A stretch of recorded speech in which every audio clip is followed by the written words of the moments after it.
ಕಾಗಿನ ಮಾಡೋಣ. ಮೊದಲಿಗೆ ಒಂದು ದಪ್ಪ ಸೈಜಿನ ಈರುಳ್ಳಿ ತೊಗೊಂಡು ಅದನ್ನು ಉದ್ದುದ್ದಕ್ಕೆ ಕಟ್ ಮಾಡ್ಕೋಬೇಕು ಈ ಥರ. ಆಮೇಲೆ 8ರಿಂದ 9 ಹಸಿಮೆಣಸಿನ್ಕಾಯಿನ ತೊಗೊಂಡು ಅದನ್ನು ಉದ್ದುದ್ದು ಕಟ್ ಮಾಡ್ಕೋಬೇಕು.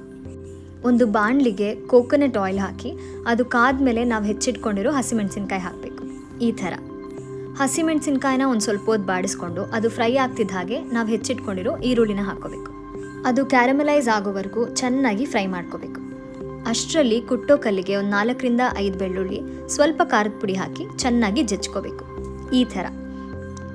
ನೀವು ತೀರಾ ಪೇಸ್ಟ್ ಮಾಡ್ಕೊಳ್ಳೋ ಅವಶ್ಯಕತೆ ಇಲ್ಲ, ಇಷ್ಟು ಜಜ್ಕೊಂಡ್ರೆ ಸಾಕು. ಈ ಕಡೆ ಈರುಳ್ಳಿನ ಫ್ರೈ ಮಾಡ್ಕೋತಾ ಇದ್ದೀನಿ. ಅದು ಚೆನ್ನಾಗಿ ಕ್ಯಾರಮಲೈಸ್ ಆದಷ್ಟು ಟೇಸ್ಟ್ ತುಂಬ ಚೆನ್ನಾಗಿ ಬರುತ್ತೆ. ನೋಡಿ ಈಗ ಆಗಿದೆ. ಈಗ ಇದನ್ನು ಲೋ ಫ್ಲೇಮಲ್ಲಿಟ್ಟು ನಾವು ಎಷ್ಟು ಮೊಟ್ಟೆ ಹಾಕ್ತೀವೋ ಅಷ್ಟು ಗ್ಯಾಪ್ಸ್ನ ಕ್ರಿಯೇಟ್ ಮಾಡ್ಕೋಬೇಕು. ಕ್ರಿಯೇಟ್ ಮಾಡ್ಕೊಂಡಿರೋ ಗ್ಯಾಪ್ಸಲ್ಲಿ 4 ಮೊಟ್ಟೆಗಳನ್ನ ಒಡೆದು ಹಾಕಿದ್ದೀನಿ. ಅದನ್ನು ನಾನು ಕಲಸಿಲ್ಲ, ಹಾಗೆ ಬಿಟ್ಟಿದ್ದೀನಿ. ಕಲಸಿದ್ರೆ ಟೇಸ್ಟ್ ಡಿಫ್ರೆಂಟ್ ಆಗುತ್ತೆ, ಹೀಗೆ ಬಿಟ್ಟರೆ ಒಂದು ಸ್ವಲ್ಪ ಚೆನ್ನಾಗಿರುತ್ತೆ. ಅದ್ರ ಮೇಲೆ ನಾವು ರೆಡಿ ಮಾಡ್ಕೊಂಡಿರೋ ಬೆಳ್ಳುಳ್ಳಿ ಪೇಸ್ಟ್ನು ಸ್ಪ್ರೆಡ್ ಮಾಡ್ತಾ ಇದ್ದೀನಿ. ಈವನಾಗಿ ಸ್ಪ್ರೆಡ್ ಮಾಡಬೇಕು. ಇದಕ್ಕೆ ರುಚಿಗೆ ತಕ್ಕಷ್ಟು ಉಪ್ಪು, ಒಂದು ಸ್ವಲ್ಪ ಅರಿಶಿನ, ಸ್ವಲ್ಪ ಮೆಣಸು, ಯಾಕಂದರೆ ಎಕ್ಸ್ಟ್ರೀಮ್ಲಿ ಸ್ಪೈಸಿ ಆಗಿರುತ್ತೆ ಇದು. ನಾವು ಆಲ್ರೆಡಿ ಹಸಿಮೆಣಸಿನ್ಕಾಯಿ ಆ್ಯಡ್ ಮಾಡಿರೋದ್ರಿಂದ ಇವಾಗ ಚಿಲ್ಲಿ ಫ್ಲೇಕ್ಸ್ ಆ್ಯಡ್ ಮಾಡ್ತಾ ಇದ್ದೀನಿ. ಈಗ ಆರಿಗ್ಯಾನೋ ಹಾಕ್ತಾ ಇದ್ದೀನಿ. ಇದೆಲ್ಲದರಲ್ಲೂ ಖಾರದ ಅಂಶ ಜಾಸ್ತಿ ಇರೋದ್ರಿಂದ ಸ್ವಲ್ಪ ಸ್ಪೈಸಿ ಇರುತ್ತೆ. ಈಗ ಕ್ಲೋಸ್ ಮಾಡಿಬಿಟ್ಟು ಲೋ ಫ್ಲೇಮಲ್ಲೇ ಇದನ್ನು ಒಂದು ಸ್ವಲ್ಪ ಹೊತ್ತು ಬೇಯಿಸ್ಕೊತೀನಿ.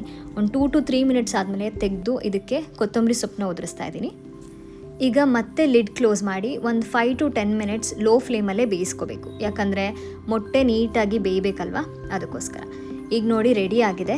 ಇದನ್ನು ನಾವು ಎಷ್ಟು ಬೇಕಾದರೂ ಪೋರ್ಷನ್ ವೈಸ್ ಕಟ್ ಮಾಡಿಕೊಂಡು ಅನ್ನದ ಜೊತೆ ತಿನ್ಬೋದು, ರೋಟಿ ಜೊತೆ ತಿನ್ಬೋದು, ಚಪಾತಿ ಜೊತೆ, ನಿಮಗೆ ಏನು ಇಷ್ಟನೋ ಅದ್ರ ಜೊತೆಗೆ ತಿನ್ಬೋದು. ತುಂಬ ಟೇಸ್ಟಿಯಾಗಿರುತ್ತೆ. Extremely flavourful and spicy food ಇಷ್ಟಪಡೋರಿಗೆ ಇದು ಖಂಡಿತವಾಗ್ಲೂ ಇಷ್ಟ ಆಗುತ್ತೆ. ನೀವು ಒಂದ್ಸಲ ಟ್ರೈ ಮಾಡಿ. Thank you.